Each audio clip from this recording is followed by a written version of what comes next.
Hello everyone, welcome back to my channel AAA Log, and this is Irene. In today's episode, we'll be talking about how to introduce yourself.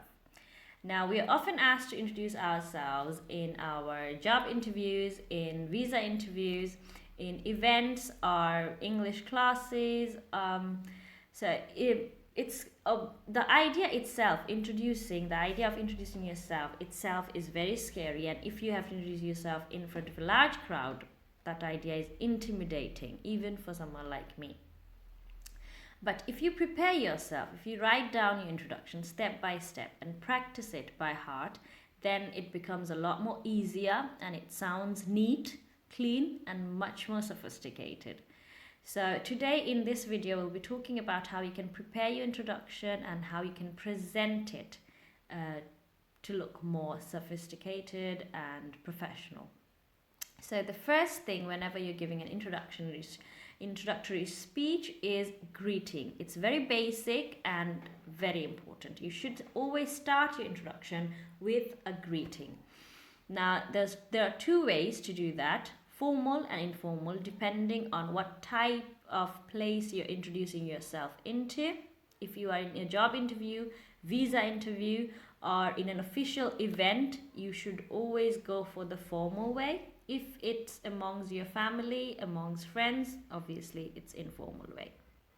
Now, the formal way is the very basic, the very common is the way you can start with hello everyone, just like I started my video, or depending on the time of your introduction, you can say either good morning, good afternoon, or good evening. The informal way is going for hey, hola, what's up, just going with that flow, depending on your personality and your way of choice of ways. The next step is your name. So you say, if you choose hello for your greeting, then you go hello, this is your name. If you go good morning, this is your name, or you can say it is your name. Or if you are if you're giving introduction through phone, if you're invisible, then you can say hello, you're listening to. If everyone can see you, then you can say hello, you're looking at your name, or this is, or I am, the basic one, I am your name. Then the next one is your location, your address, where you're originally from, or where you're actually currently living. And in job interviews, it's always important to letting them know where you're living in or where you're actually from. So if you are originally from a different place and currently living in a different place, you can say like I'm originally from. Originally is always our permanent address. So you're originally from, suppose you're originally from Dhaka, you can say I am originally from Dhaka, currently living in Sylhet. Or you can say I am, suppose you're not from that country, you can say hello, I am an Indian, born in Bangladesh, raised in Malaysia, currently living in Japan. If that is your scenario, you can do that, connect the dots and do the introduction, add that in your introduction. Then the next one is your qualification. In job interviews, in visa interviews, it's always necessary to put in the qualification information. So if you are about to finish your graduation, you can say I'm about to graduate from certain university, or I'm about to graduate on the subject that you're graduating on. Or you can say if you are already a graduate, you can say I am your subject name, then graduation. For example, I am a law graduate, or I am basically your subject and the graduation. If you are a postgraduate, you can say I am a physics postgraduate, depending on your informations.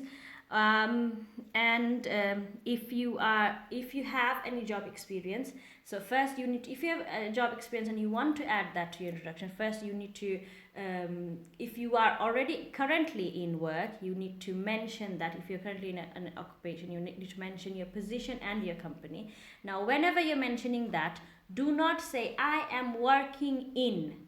XYZ company. We don't use that. We say I am working for XYZ company in your department. If you're working in the marketing department, you can say I am working for this company in the marketing department, or I work at Grameen Phone in the finance department, whatever that is your case. But always use at or for, not in.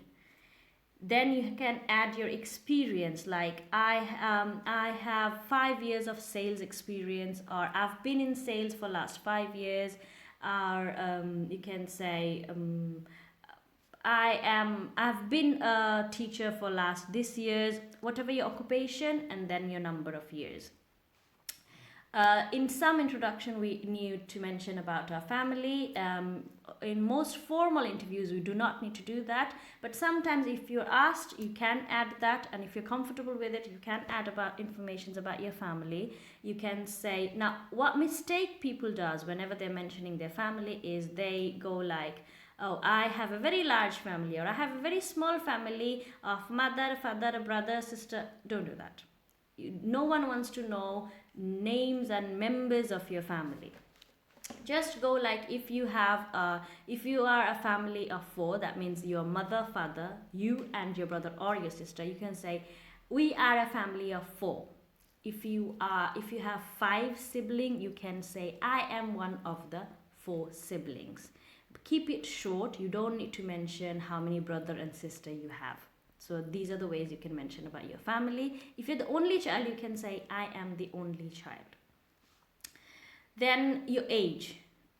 So if you are comfortable with letting know everyone about your age, you can say I am 17 years old, I am 40 years old, or I'm in my, or if you want to keep it discreet, then you can say I am in my early, mid, or late, then the decade of your age. That means if you're in your 20s, you can say I'm in my early 20s, or late 20s or mid 20s, or early teens, late teens, or mid teens.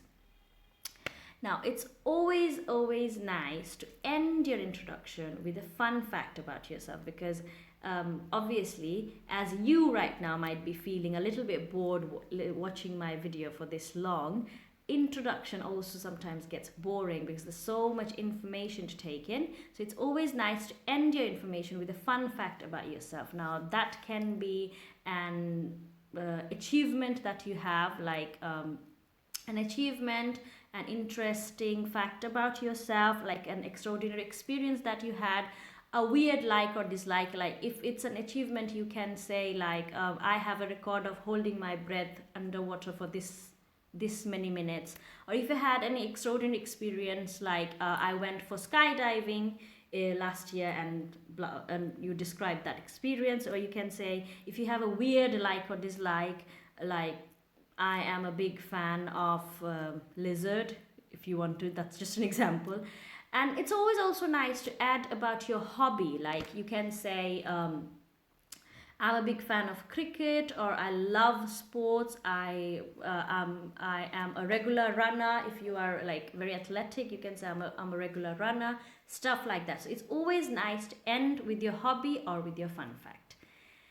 So I hope this video was helpful and you all liked this video. If you do, please like, share and subscribe to my channel, and let me know about how this video helped you. You can prepare an introduction of yourself and drop it down in the comment section. I'd really appreciate that. Thank you. Signing off from AAA, Irene.